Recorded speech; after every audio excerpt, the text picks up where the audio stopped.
In just a few short days, the once-in-a-generation talent and perhaps the most feared boxer in and around Super Bantamweight, Naoya Inoue, takes on Mexican slugger Luis Nery. The 4-division and 2-division undisputed champion sits somewhere in many a die-hard boxing fan's top 3 pound-for-pound list. A top 3 list comprising of Inoue, Terence Crawford, and Canelo Alvarez. Of course, all of this is subjective, and not everyone's pound-for-pound list will look like this or even have the aforementioned lineup. Base your list on professional achievements, dominance, or just fighters you like. That's up to you. But that's my top 3, and come this Monday, the 6th of May at the Tokyo Dome, Japan, I know that I'll be excited to see one of the world's best active fighters taking on his next rival, a rival who comes with a backstory to add a little extra something to this matchup. Also on the night, Australian and former Inoue opponent Jason Maloney will defend his WBO bantamweight title for a second time against Japanese native and former kickboxer, the heavy-handed Yoshiki Takai. Let's get into it!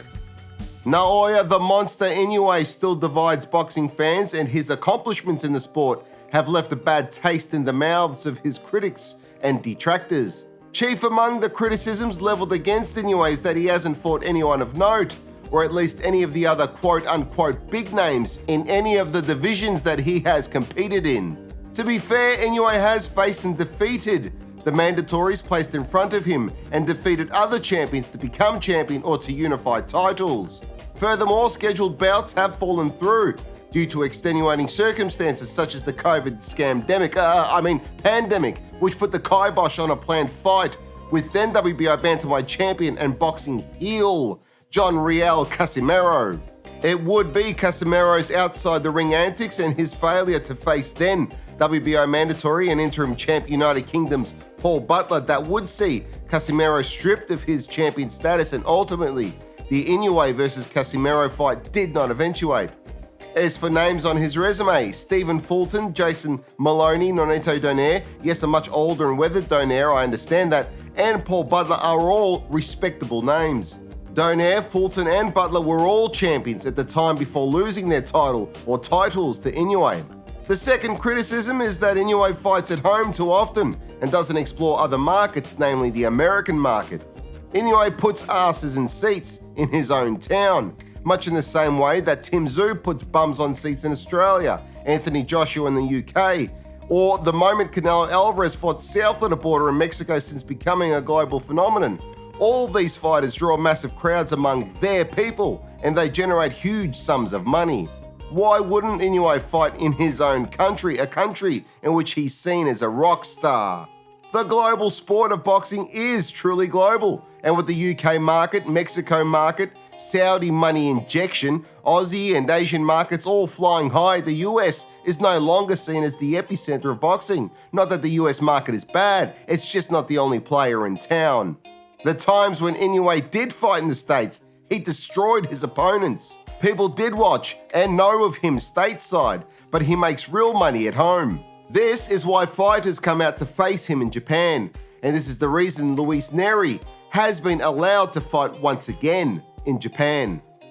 Money has a way of helping people and organizations turn the other cheek, and is part of the reason why a lifetime ban on Luis Pantera Nery fighting in Japan has been lifted. That, and it's an excuse for the Japanese boxing fans to engage in some collective purging.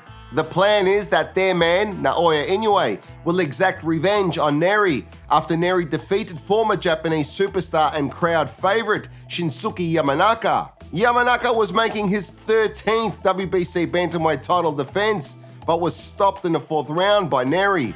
Nery proved to be too much for Yamanaka, and his corner threw in the towel, pulling their man out of trouble with under a minute left in the 4th. It was revealed that Nery tested positive for a banned substance before his initial bout with Yamanaka.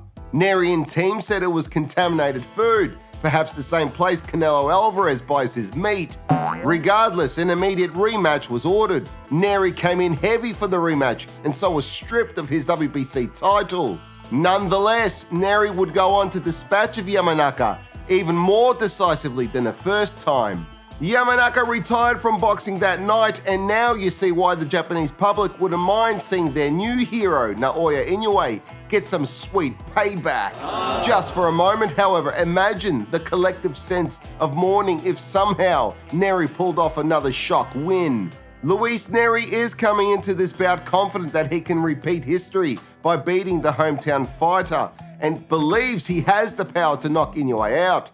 35 wins with 27 by KO and 1 loss by knockout. Nery clearly has the aggression and power to trouble Inoue. When under fire, Inoue often backs out of trouble in a straight line, either through long backward strides or sometimes shelling up in a high guard before finding a side exit or tying up. Nery can use this habit to unsettle Inoue and keep him under pressure.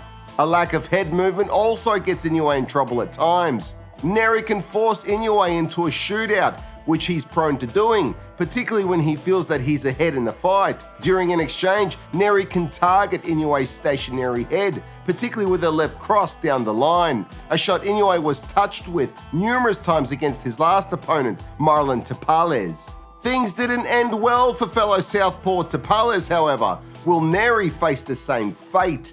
If I'm wrong, I'm happy to party like Charlie Sheen, but instead of lines of white energy dust, I'll snort lines of wasabi. But I'll keep this Grandenia short and simple. I think for every quality that Luis Nery brings that could trouble Inoue, like being southpaw, strong, aggressive, and confident, he has just as many flaws that will bring about his undoing. And all too often, poor guard, bad range positioning, and slow reaction time will all be weaknesses that Naoya Inoue will exploit once he has Nery figured out, which incidentally is one of Naoya Inoue's strengths, his ability to work opponents out early. Inoue's speed, accuracy, ring IQ, discipline, and power outshine anything Nery has to offer. Clearly, Inoue is the favourite and rightfully so. Inoue stops Nery somewhere between rounds 7 and 9 is my pick. Let us know in the comments below who you think wins and how. Thank you for watching P4P TV. Please remember to subscribe and hit that notification bell for future updates. See you in the next one. Check out our Patreon page to become a Patreon family member where you'll receive some cool perks. If you're looking for some new threads, we've got t-shirts, hoodies, and much more. So head on over to our Michael Akobi P4P TV stores. They can be found on Redbubble and Spreadshop. Join me on my travels and head on over to my other YouTube channel titled Barefoot and Free.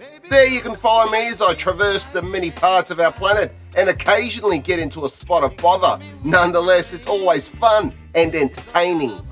If you're struggling with some of life's obstacles and challenges, my book How to Get Out of Life Traps might just be the answer that you're looking for to help guide you through the difficult times. It's helped many get past some of their darkest moments, and it might do the same to you.